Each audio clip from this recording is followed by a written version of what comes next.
Come on, let's get started in here. You don't wanna miss a thing. इस video lecture में हम लोग जानेंगे कि कॉन्सेप्ट ऑफ रेजोनेंस क्या होता है। अब मान लो कोई मॉलिक्यूल या आयन है, उसकी स्ट्रक्चरल प्रॉपर्टीज को या रिएक्टिविटी को प्रेडिक्ट करने के लिए हमको लुईस स्ट्रक्चर की जरूरत पड़ती है। और ऐसे बहुत सारे मॉलिक्यूल्स या आयन्स हैं जिनको रिप्रेजेंट करने के लिए एक से ज्यादा लुईस स्ट्रक्चर की रिक्वायरमेंट रहती है। जैसे nitrite ion NO2 negative, nitrite ion के लिए ये दो लुईस स्ट्रक्चर को रिप्रेजेंट किया जा सकता है और इन दोनों के बीच में डबल हेडेड एरो यूज किया जाता है। अगर इस स्ट्रक्चर की बात करें तो यहाँ पे नाइट्रोजन और ऑक्सीजन के बीच में डबल बॉन्ड होता है और यहाँ पर नाइट्रोजन और ऑक्सीजन के बीच में सिंगल बॉन्ड है। चूंकि ये इलेक्ट्रॉन इस डबल बॉन्ड के साथ कंजुगेशन में है, इसलिए इलेक्ट्रॉन इस तरह से माइग्रेट करते हैं और नाइट्राइट आयन के लिए एक दूसरी लुईस स्ट्रक्चर को ड्रॉ किया जा सकता है। चूंकि नाइट्रेट आयन की लुईस स्ट्रक्चर में एक N डबल बॉन्ड ऑक्सीजन होता है और एक N सिंगल बॉन्ड ऑक्सीजन होता है, इसका मतलब ये हुआ नाइट्रेट आयन की जो लुईस स्ट्रक्चर है उसमें हम दो तरह की बॉन्ड लेंथ को एक्सपेक्ट कर सकते हैं। एक, इसमें नाइट्रोजन सिंगल बॉन्ड ऑक्सीजन की जो बॉन्ड लेंथ है वो 136 पिकोमीटर के आसपास आनी चाहिए। दूसरी, इसमें N डबल बॉन्ड ऑक्सीजन की जो बॉन्ड लेंथ है वो 115 पिकोमीटर के आसपास आनी चाहिए। अब सबसे इंपॉर्टेंट क्वेश्चन ये है, क्या नाइट्राइट आयन में जो एक्सपेरिमेंटल बॉन्ड लेंथ मेजर की गई है, क्या वो इन दोनों में से कोई एक आती है या ये दोनों ही आती हैं? तो यहाँ पे एक इंटरेस्टिंग रिजल्ट ये मिलता है कि नाइट्राइट आयन की जो बॉन्ड लेंथ होती है वो इन दोनों में से कुछ भी ना आकर इन दोनों के बीच की बॉन्ड लेंथ आती है। इसका मतलब ये हुआ नाइट्रेट आयन की बॉन्डिंग को इनमें से किसी एक लुईस स्ट्रक्चर के थ्रू फुल एक्सप्लेन नहीं किया जा सकता। अगर हम नाइट्राइट आयन की स्ट्रक्चर की बात करें तो नाइट्राइट आयन की स्ट्रक्चर इन दोनों का हाइब्रिड होती है। इसका मतलब ये हुआ नाइट्राइट आयन की जो एक्चुअल स्ट्रक्चर होती है वो कभी भी लुईस स्ट्रक्चर के थ्रू रिप्रेजेंट नहीं की जा सकती। इसी कारण से नाइट्रोजन और ऑक्सीजन के बीच में यहाँ पे डैश लाइन लगाई जाती है, जिसका मतलब ये होता है कि नेगेटिव चार्ज दो ऑक्सीजन पर डीलोकलाइज होता है। या हम ऐसा भी कह सकते हैं कि नाइट्राइट आयन की जो रियल स्ट्रक्चर होती है वो इसकी दो लुईस स्ट्रक्चर्स का हाइब्रिड होती है और ये दोनों कंट्रीब्यूटिंग स्ट्रक्चर रेजोनेटिंग स्ट्रक्चर्स कहलाती हैं। नाइट्राइट आयन की रियल स्ट्रक्चर रेजोनेटिंग हाइब्रिड यानी RH कहलाती है और इस हाइब्रिड की जो नाइट्रोजन ऑक्सीजन बॉन्ड लेंथ होती है वो एक्सपेरिमेंटली 125 पिकोमीटर आती है। इस पूरे कॉन्सेप्ट को हम कार्बोनेट आयन यानी CO3-2 की हेल्प से भी समझ सकते हैं। अगर कार्बोनेट आयन की लुईस स्ट्रक्चर की बात करें तो इसमें दो तरह की बॉन्ड लेंथ एक्सपेक्टेड है। एक, इसमें carbon double bond oxygen bond length 122 picometre आनी चाहिए और एक इसमें carbon single bond oxygen bond length 143 picometre आनी चाहिए। चूंकि कार्बोनेट आयन की जो लुईस स्ट्रक्चर है उसको हम इस तरह से रिप्रेजेंट कर सकते हैं कि इसमें टोटल 3 लुईस स्ट्रक्चर की फॉर्मेशन हो जाए और ये तीनों लुईस स्ट्रक्चर इसकी कंट्रीब्यूटिंग स्ट्रक्चर कहलाती है, जिसे हम रेजोनेटिंग स्ट्रक्चर या RS भी कह सकते हैं। अगर कार्बोनेट आयन की रियल स्ट्रक्चर की बात करें तो वो कुछ इस तरह से होती है। ये रियल स्ट्रक्चर रेजोनेंस हाइब्रिड कहलाती है, जो कि इन तीनों कंट्रीब्यूटिंग स्ट्रक्चर का हाइब्रिड होती है। और कार्बोनेट आयन की इस रियल स्ट्रक्चर में जो कार्बन ऑक्सीजन बॉन्ड लेंथ होती है वो इन दोनों के बीच की होती है, यानी कि इसकी एक्सपेरिमेंटल बॉन्ड लेंथ 131 पिकोमीटर आती है। अब कार्बोनेट आयन और नाइट्राइट आयन के बेस पर हम कुछ इंपॉर्टेंट पॉइंट्स को कंक्लूड कर सकते हैं। नंबर 1, अगर किसी मॉलिक्यूल या आयन की सभी तरह की फिजिकल और केमिकल प्रॉपर्टीज को एक सिंगल लुईस स्ट्रक्चर के थ्रू एक्सप्लेन ना कर सके, ऐसी कंडीशन में सभी प्रॉपर्टीज को एक्सप्लेन करने के लिए एक से ज्यादा लुईस स्ट्रक्चर की जरूरत हो तो इस हाइपोथेसिस को हम रेजोनेंस कहते हैं। नंबर 2, कंट्रीब्यूटिंग लुईस स्ट्रक्चर्स को हम रेजोनेटिंग स्ट्रक्चर्स RS या फिर कैनोनिकल स्ट्रक्चर्स कहते हैं। किसी भी मॉलिक्यूल या आयन की जो डिफरेंट लुईस स्ट्रक्चर्स होती हैं, इनमें वैलेंसी इलेक्ट्रॉन की पोजीशन में ही डिफरेंस होता है, इनमें एटम की पोजीशन कभी भी चेंज नहीं होती है। नंबर 3, मॉलिक्यूल या आयन की रेजोनेटिंग स्ट्रक्चर्स इमेजिनरी स्ट्रक्चर्स होती हैं और मॉलिक्यूल या कंपाउंड की डिफरेंट या सर्टेन फिजिकल और केमिकल प्रॉपर्टीज को एक्सप्लेन करने के लिए इनको कंसिडर किया जाता है। नंबर 4, किसी भी कंपाउंड या मॉलिक्यूल की जो रियल स्ट्रक्चर होती है वो सभी कंट्रीब्यूटिंग स्ट्रक्चर्स यानी RS का हाइब्रिड होती है, इसलिए उस रियल स्ट्रक्चर को हम रेजोनेंस हाइब्रिड यानी RH कहते हैं। 5. रेजोनेटिक स्ट्रक्चर इमेजिनरी या हाइपोथेटिकल होती हैं। इसी कारण से किसी भी मॉलिक्यूल या आयन में उसकी RS को किसी भी तरह से आइसोलेट नहीं किया जा सकता, जबकि रेजोनेंस हाइब्रिड रियल होता है, इसलिए किसी भी आयन या मॉलिक्यूल का रेजोनेंस हाइब्रिड को आइसोलेट किया जा सकता है। नंबर 6. किसी भी मॉलिक्यूल या आयन में जो उसकी कैनोनिकल स्ट्रक्चर्स या रेजोनेटिंग स्ट्रक्चर्स बनती हैं उनकी स्टेबिलिटी सेम या डिफरेंट हो सकती है, बट सभी मॉलिक्यूल या आयन में जो उनका रेजोनेंस हाइब्रिड होता है वो हर रेजोनेटिक स्ट्रक्चर से ज्यादा स्टेबल होता है, या हम ऐसा कह सकते हैं कि जितने भी RS होती हैं उनके कंपैरिजन में रेजोनेटिंग हाइब्रिड में टोटल एनर्जी कम होती है, इस कारण से उसकी स्टेबिलिटी ज्यादा हो जाती है। और ऐसा इसलिए होता है क्योंकि रेजोनेंस हाइब्रिड में पाई इलेक्ट्रॉन का कंप्लीट डीलोकलाइजेशन होता है। नंबर 7.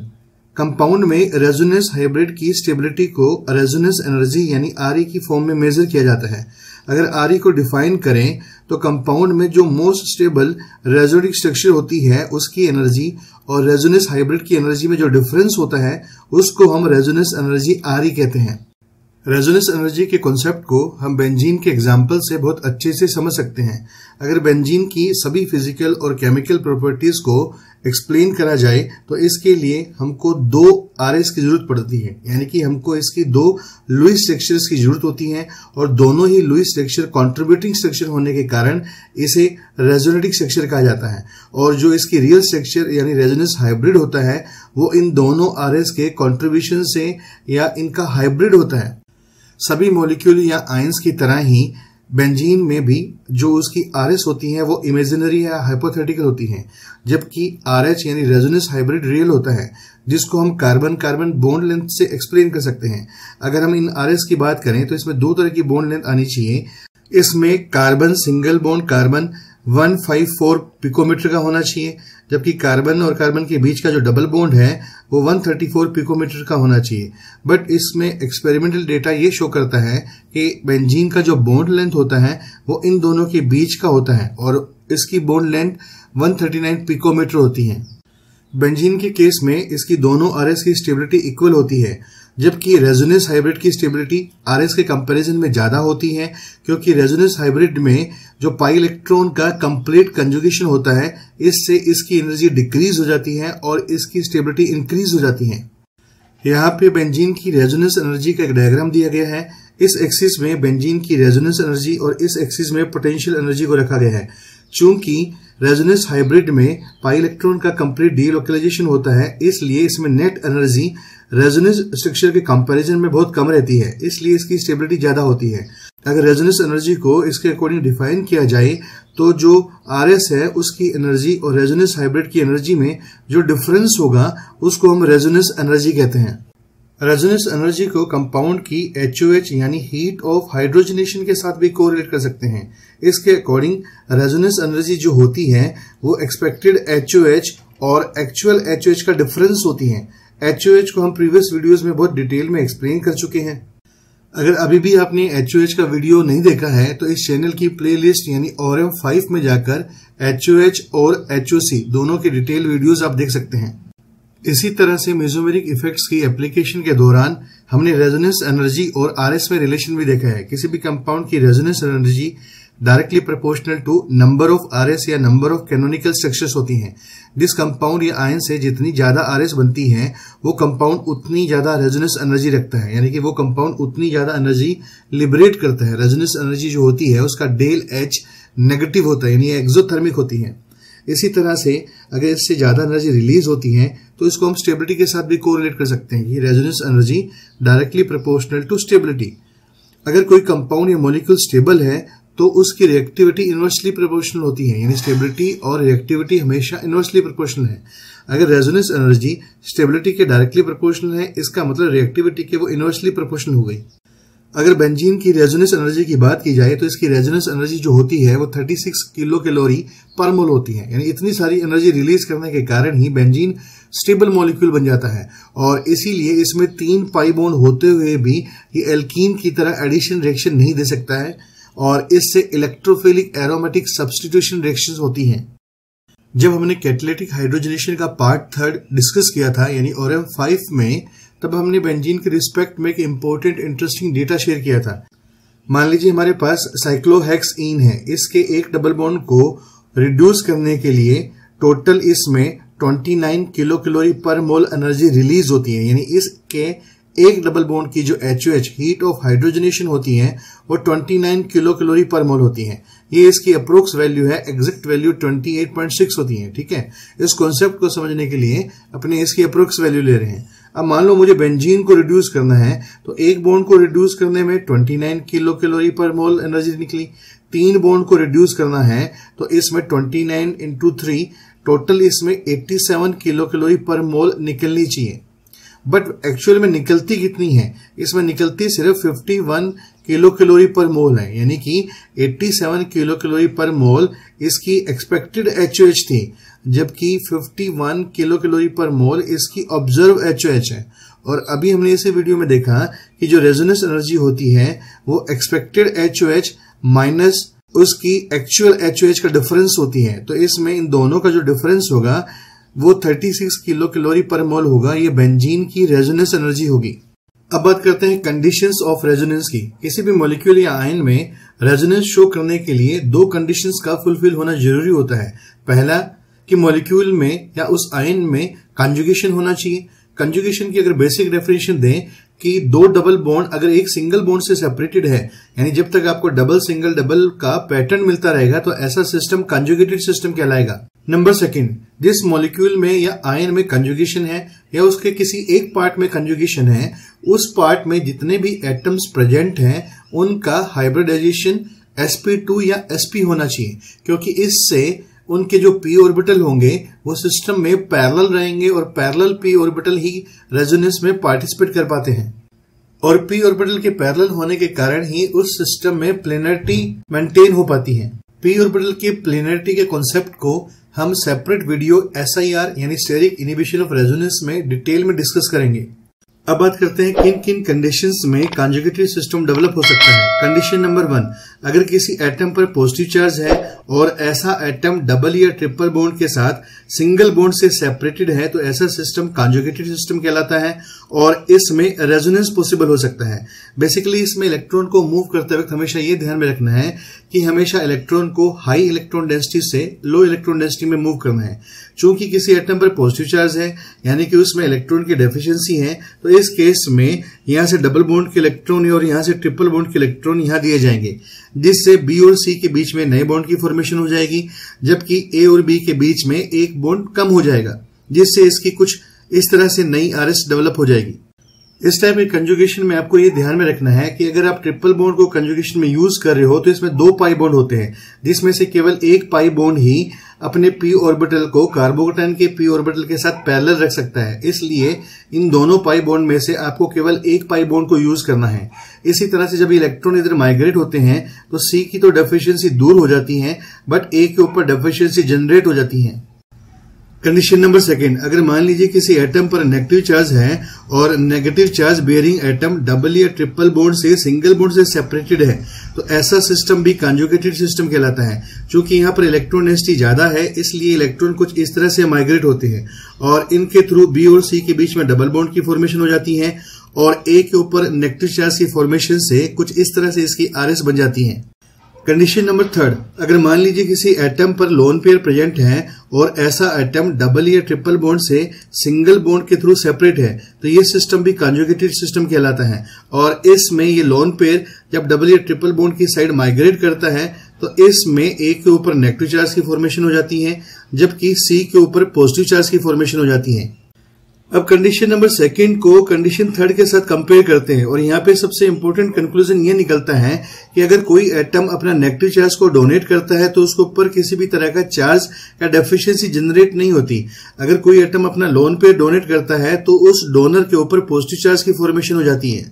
कंडीशन नंबर 4, अगर मान लीजिए किसी एटम पर फ्री रेडिकल है और ऐसा एटम डबल या ट्रिपल बॉन्ड के साथ सिंगल बॉन्ड से सेपरेट है तो ये सिस्टम भी कंजुगेटेड सिस्टम कहलाता है। यहाँ पर एक चीज हमको ये नोट करनी है कि हमारे सिलेबस में जो फ्री रेडिकल है वो सिर्फ कार्बन के ही फ्री रेडिकल मेंशन है। तो ऐसी कंडीशन में हम ऐसा कह सकते हैं कि कार्बन का फ्री रेडिकल जब डबल या ट्रिपल बॉन्ड से सिंगल बॉन्ड से सेपरेट हो तो ये सिस्टम कंजुगेटेड सिस्टम कहलाता है। कार्बोकैटायन और कार्बन फ्री रेडिकल में एक चीज ये बताई जाती है कि दोनों ही इलेक्ट्रॉन डेफिशिएंट होते हैं। कार्बोकैटायन में 6 इलेक्ट्रॉन होते हैं और ऑक्टेट पूरा करने के लिए उसको 2 इलेक्ट्रॉन की जरूरत होती है, और जबकि कार्बन फ्री रेडिकल में 7 इलेक्ट्रॉन होते हैं, ऑक्टेट पूरा करने के लिए इसको 1 इलेक्ट्रॉन की जरूरत होती है। इसका मतलब ये हुआ, अगर यहाँ पे जब पॉजिटिव चार्ज था आपने इसके दोनों पाई बॉन्ड के इलेक्ट्रॉन को इधर शिफ्ट कर दिया था क्योंकि पॉजिटिव चार्ज को 2 इलेक्ट्रॉन की जरूरत थी, जबकि यहाँ पे कार्बन का फ्री रेडिकल है उसको तो सिर्फ 1 इलेक्ट्रॉन चाहिए अपना ऑक्टेट पूरा करने के लिए।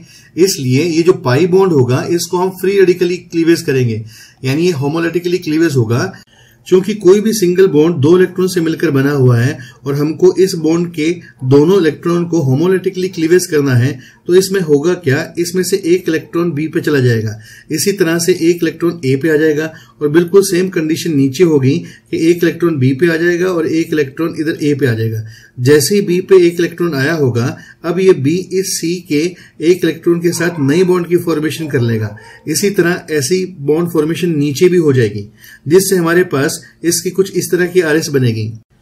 कंडीशन नंबर 5, अगर मान लीजिए हमारे पास मल्टीपल बॉन्ड है और उनके पाई बॉन्ड दूसरे पाई बॉन्ड के साथ कंजुगेशन में है, यानी कि पाई बॉन्ड दूसरे पाई बॉन्ड से सिंगल बॉन्ड से सेपरेटेड है, तो ऐसा सिस्टम भी कंजुगेटेड सिस्टम कहलाता है और इसमें भी रेजोनेंस पॉसिबल हो सकता है। अब ये जो पाई बॉन्ड है वो पोलर भी हो सकते हैं और वो नॉन पोलर भी हो सकते हैं।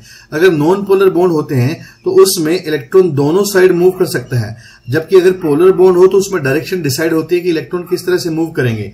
बेसिकली इसमें होगा क्या कि इसमें सपोज मान लो हमारे पास ये जो सीडी हिस्सा है ये पहले वाले केस में पोलर है, यानी इसके हिस्से की इस हिस्से की इलेक्ट्रॉन एक्टिविटी ज्यादा है, तो इलेक्ट्रॉन क्या होंगे, लेफ्ट हैंड साइड से राइट हैंड साइड की तरफ मूव करेंगे। इस कारण से डी के ऊपर नेगेटिव चार्ज और ए के ऊपर पॉजिटिव चार्ज डेवलप हो जाएगा। इसी तरह दूसरे केस में ट्रिपल और डबल बॉन्ड आपस में कंजुगेशन में है। ट्रिपल बॉन्ड के परसेंटेज एस करेक्टर ज्यादा होने के कारण ये इलेक्ट्रॉन कुछ इस तरह से मूव होंगे कि ए के ऊपर पॉजिटिव चार्ज और डी के ऊपर नेगेटिव चार्ज की फॉर्मेशन हो जाए और इससे कुछ इस तरह की आरएस डेवलप होगी। कंडीशन नंबर 6, अगर मान लीजिए किसी एटम पर पॉजिटिव चार्ज है और ऐसा एटम किसी ऐसे ग्रुप या एटम के साथ जिस पे लोन पेयर हो उसके साथ एडजेसेंट हो, यानी कि सिंगल बॉन्ड से सेपरेटेड हो, या फिर लोन पेयर बेरिंग ग्रुप या एटम पॉजिटिव चार्ज के साथ कंजुगेशन में हो, यानी उसमें सिंगल डबल सिंगल का पैटर्न हो, ऐसी कंडीशन में ये सिस्टम कंजुगेटेड सिस्टम कहलाते हैं और इसमें रेजोनेंस पॉसिबल हो सकता है। ऐसी कंडीशन में ए अपना लोन पेयर डोनेट कर देता है, जिसके कारण ए के ऊपर पॉजिटिव चार्ज की फॉर्मेशन होती है और इसी तरह से बी का जो पॉजिटिव चार्ज था उसकी इलेक्ट्रॉन डेफिशिएंसी खत्म हो जाती है।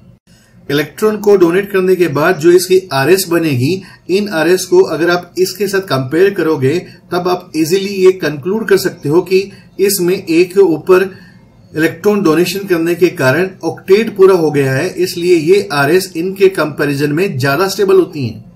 कंडीशन नंबर 7, अगर मान लीजिए किसी एटम पर पॉजिटिव चार्ज है और ऐसा एटम या ग्रुप किसी ऐसे एटम के साथ एडजेसेंट हो या सिंगल बॉन्ड से सेपरेट हो जिस पर नेगेटिव चार्ज हो, या ये दोनों के बीच में कंजुगेटेड कंडीशन हो, यानी ये दोनों आपस में सिंगल डबल सिंगल पैटर्न से सेपरेटेड हो, तो ऐसी कंडीशन में ये ए अपने इलेक्ट्रॉन यहाँ डोनेट कर देता है, जिससे इसकी नई आरएस की फॉर्मेशन हो जाती है।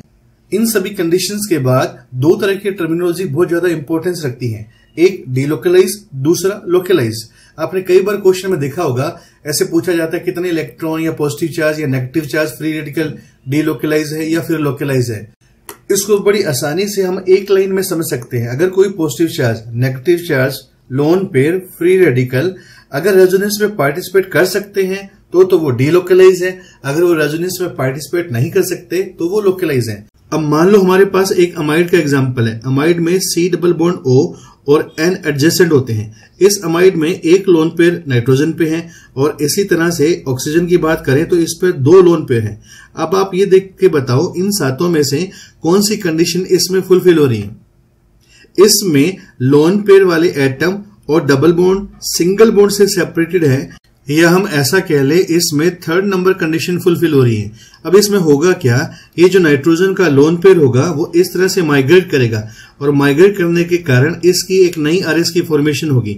इस आरएस में कार्बन और ऑक्सीजन के बीच सिंगल बॉन्ड की फॉर्मेशन हो जाएगी, जबकि कार्बन और नाइट्रोजन के बीच में डबल बॉन्ड की फॉर्मेशन होगी। इस आरएस में नाइट्रोजन अपना लोन पेयर डोनेट करता है, इसलिए नाइट्रोजन के ऊपर पॉजिटिव चार्ज की फॉर्मेशन हो जाती है। अगर मान लो हम रिवर्स कॉन्सेप्ट लगाते कि ऑक्सीजन का लोन पेयर इधर चला जाए, अगर ऐसी कंडीशन होती तो कार्बन और ऑक्सीजन के बीच में ट्रिपल बॉन्ड की फॉर्मेशन हो जाती, और अगर इसकी वैलेंसी की बात करें तो यहाँ का जो कार्बन होता वो पेंटावेलेंट हो जाता, यानी इस तरह का रेजोनेंस इसमें पॉसिबल नहीं हो सकता। इसके बेस पे अब हम फाइनल स्टेटमेंट दे सकते हैं कि अमाइड में नाइट्रोजन का लोन पेयर डीलोकलाइज होता है क्योंकि रेजोनेंस में पार्टिसिपेट कर सकता है, जबकि ऑक्सीजन के दोनों लोन पेयर लोकलाइज होते हैं क्योंकि ये रेजोनेंस में पार्टिसिपेट नहीं कर सकते। अब इस टर्मिनोलॉजी को हम पॉजिटिव चार्ज के रिगार्डिंग समझते हैं। यहाँ पर हमारे पास N के ऊपर पॉजिटिव चार्ज और यहाँ पर C के ऊपर पॉजिटिव चार्ज है। दोनों में पॉजिटिव चार्ज सिंगल बॉन्ड के थ्रू डबल बॉन्ड से सेपरेटेड है, यानी कि ये कॉन्जुगेटेड सिस्टम है। इसका मतलब ये हुआ इन दोनों में कंडीशन फर्स्ट फुलफिल हो रही है, और जब इसमें इसके इलेक्ट्रॉन इस तरह से आप मूव करोगे इसकी दूसरी आरएस की फॉर्मेशन हो जाती है। अब इन दोनों आरएस को देखकर ये चीज पता लगाओ कि इसमें कौन सी आरएस पॉसिबल ही नहीं है। इसमें ये आरएस कभी भी नहीं बन सकती क्योंकि ऐसी कंडीशन में नाइट्रोजन ने 5 बॉन्ड बना लिए हैं, यानी कि इसमें नाइट्रोजन पेंटावेलेंट हो गया है, और ऐसी कंडीशन में नाइट्रोजन में हर बॉन्ड के हिसाब से 2 इलेक्ट्रॉन का अगर काउंट करोगे तो टोटल इलेक्ट्रॉन 10 हो जाएंगे, और नाइट्रोजन कभी भी 10 इलेक्ट्रॉन को मेंटेन नहीं कर सकता, यानी ये इसमें आरएस पॉसिबल ही नहीं है।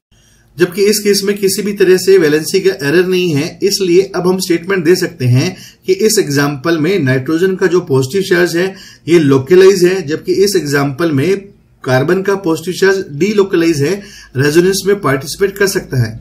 अब मान लो हमारे पास कोई ऐसा कंपाउंड है जिसमें हमको रेजोनेटिक स्ट्रक्चर ड्रॉ करनी है, उसमें हमको रेजोनेंस को शो करना है, तो ऐसी कंडीशन में उस गिवन कंपाउंड में इन कंडीशंस को मैच करते हैं। जैसे एग्जांपल नंबर 1, इस एग्जांपल में अगर हम कंडीशन मैच करें तो यहाँ पे हमारे पास डबल बॉन्ड प्रेजेंट है जो कि पोलर है क्योंकि यहाँ पे इलेक्ट्रॉन नेगेटिविटी का डिफरेंस है, और सिंगल बॉन्ड के सेपरेशन से यहाँ दूसरा डबल बॉन्ड प्रेजेंट है। इसका मतलब ये हुआ इस कंपाउंड में कंडीशन नंबर 5 फुलफिल हो रही है कि जब कोई 2 पाई बॉन्ड चाहे वो पोलर हो या नॉन पोलर हो एक दूसरे के साथ सिंगल बॉन्ड से सेपरेटेड होते हैं। चूंकि ये पोलर पाई बॉन्ड है इसलिए ऑक्सीजन की इलेक्ट्रॉन नेगेटिविटी ज्यादा होने के कारण इसके इलेक्ट्रॉन इधर जाएंगे, और जैसे ही इस कार्बन पर इलेक्ट्रॉन डेफिशिएंसी होगी इस के कार्बन के डबल बॉन्ड के इलेक्ट्रॉन इधर शिफ्ट हो जाएंगे, जिससे हमारे पास इस कंपाउंड की एक आरएस बन जाएगी। एग्जाम्पल नंबर 2, इस एग्जाम्पल में हमारे पास लोन पेयर है, डबल बॉन्ड है और ट्रिपल बॉन्ड है, और ट्रिपल बॉन्ड हमारे पास पोलर ट्रिपल बॉन्ड है। अगर इसमें कंडीशन मैच करें तो इन दोनों के बीच में जब लोन पेयर और डबल बॉन्ड आपस में सिंगल बॉन्ड से सेपरेटेड है, यानी कि इसमें कंडीशन नंबर 3 मैच हो रही है, और इसी तरह डबल बॉन्ड इस ट्रिपल बॉन्ड के साथ सिंगल बॉन्ड से सेपरेटेड है, इसमें कंडीशन नंबर 5 मैच हो रही है। और अगर इलेक्ट्रॉन की मूवमेंट करें तो नाइट्रोजन का लोन पेयर इधर जाएगा, ये वाला डबल बॉन्ड इधर शिफ्ट होगा, और फाइनली N के ऊपर नेगेटिव चार्ज बनके इसकी एक नई आरएस बन जाएगी। क्योंकि इस आरएस में नाइट्रोजन ने अपना लोन पेयर डोनेट करा है, इस कारण से इसके ऊपर पॉजिटिव चार्ज जनरेट हो जाएगा और इसके नाइट्रोजन के ऊपर नेगेटिव चार्ज जनरेट हो जाएगा। एग्जाम्पल नंबर 3, इस एग्जाम्पल में ये लोन पेयर इस डबल बॉन्ड के साथ सिंगल बॉन्ड से सेपरेटेड है, यानी इसमें कॉन्जुगेशन कंडीशन है और ये कंडीशन नंबर 3 है। इसी तरह से ये पॉजिटिव चार्ज इस डबल बॉन्ड के साथ सिंगल बॉन्ड से सेपरेटेड है, यानी कि इसमें अगेन कंजुगेशन की कंडीशन है और ये कंडीशन नंबर 1 है। तो इसमें डेफिशिएंसी यहाँ पे है और यहाँ का लोन पेयर इस तरह से मूव करेगा, यानी ये इलेक्ट्रॉन इधर जाएंगे और इस कारण से इसकी एक नई आरएस की फॉर्मेशन हो जाएगी। इस आरएस में हमने एक खास चीज ये नोट करी, कोई भी एटम अपना लोन पेयर डोनेट करता है तो उस पर पॉजिटिव चार्ज की फॉर्मेशन हो जाती है। दूसरा, अगर उस एटम के पास एक से ज्यादा लोन पेयर हो तो हमेशा एक लोन पेयर ही डोनेट होता है। एग्जाम्पल नंबर 4, इस एग्जाम्पल में इस लोन पेयर और डबल बॉन्ड के बीच में सिंगल बॉन्ड है, यानी कि इसमें कंडीशन नंबर 3 फुलफिल हो रही है, और कार्बोकेटायन और डबल बॉन्ड के बीच में सिंगल बॉन्ड है, यानी यहाँ पे कंडीशन 1 फुलफिल हो रही है, और इसलिए ये नाइट्रोजन का जो लोन पेयर है इस तरह से इसमें माइग्रेट करेगा और यहाँ पे इसकी दूसरी आरएस की फॉर्मेशन कर देगा। क्योंकि इस आरएस में लोन पेयर नाइट्रोजन से रिलीज हुआ है, इसलिए नाइट्रोजन पर पॉजिटिव चार्ज की फॉर्मेशन हो जाएगी और इस पॉजिटिव चार्ज की डेफिशिएंसी दूर हो गई है, इसलिए न्यूट्रल बन जाएगा। एग्जाम्पल नंबर 5, यहाँ पर कार्बोकेटायन और लोन पेयर दोनों एडजेसेंट हैं, यानी इसमें कंडीशन नंबर 6 फुलफिल हो रही है कि जिस एटम पर पॉजिटिव चार्ज है वो लोन पेयर बेरिंग एटम के साथ एडजेसेंट है। ऐसी कंडीशन में ऑक्सीजन अपना एक लोन पेयर को डोनेट करता है और इसकी आरएस में कार्बन ऑक्सीजन के बीच में ट्रिपल बॉन्ड की फॉर्मेशन हो जाती है और इस ऑक्सीजन पर एक लोन पेयर डोनेट होने से पॉजिटिव चार्ज जनरेट हो जाता है। एग्जाम्पल नंबर 6, इस एग्जाम्पल में इस हिस्से में कंडीशन नंबर 3 फुलफिल हो रही है कि इस एटम पर लोन पेयर है और ये डबल बॉन्ड से सिंगल बॉन्ड की दूरी पे है। और इस हिस्से में कंडीशन नंबर 5 फुलफिल हो रही है कि 2 पाई बॉन्ड सिंगल बॉन्ड से सेपरेटेड है। और इस हिस्से में अगेन कंडीशन नंबर 5 फुलफिल हो रही है कि 2 पाई बॉन्ड आपस में सिंगल बॉन्ड से सेपरेटेड है, जिसमें से एक पोलर पाई बॉन्ड है। इसलिए सभी इलेक्ट्रॉन इस तरह से मूव होंगे कि इस ऑक्सीजन के इलेक्ट्रॉन यहां मूव हो जाएंगे, जिस कारण से ये इलेक्ट्रॉन अल्टीमेटली इस ऑक्सीजन पर नेगेटिव चार्ज बनके चले जाएंगे। तो यहां तक हमने सबसे इंपॉर्टेंट चीज ये सीखी कि किन किन कंडीशंस में कंजुगेशन या रेजोनेंस होता है और उन कंडीशंस को गिवन एग्जांपल के साथ, गिवन क्वेश्चंस के साथ किस तरह से मैच की जाती हैं। तो गाइज, आई होप इस वीडियो लेक्चर से आपने concept of resonance, resonance energy, resonating structures और रेजोनेंस हाइब्रिड को बहुत अच्छे से समझा होगा। यहाँ पे आपके पास टोटल 20 क्वेश्चंस दिए जा रहे हैं और इन सभी क्वेश्चंस में आपको रेजोनेंस या कंजुगेशन की कंडीशन को मैच करना है और फाइंड आउट करना है कि इसमें कौन कौन सी कंडीशन मैच हो रही है और इलेक्ट्रॉन किस तरह से मूव कर रहा है। कंडीशंस को मैच करने के लिए you can slow down the video और you can pause the video. तो गाइज, आई होप आपने सभी क्वेश्चंस को सोल्व करा होगा। These are the answers. इन सभी क्वेश्चंस के आंसर को बहुत ढंग से मैच करना है और कोई भी क्वेश्चन गलत होता है तो उसको दोबारा अटेम्प्ट करना है।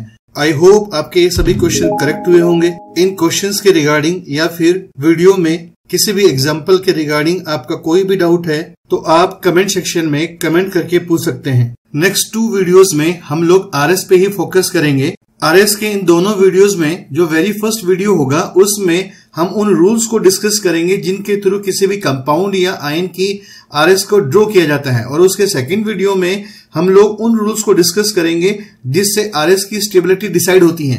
ना ऐसी चीज कोई बनी मूड जट दा बिगाड़े यार, महफिलां च बैठा पैग यारां नाल चाड़े, करो माड़े होने आ पर दिल देना।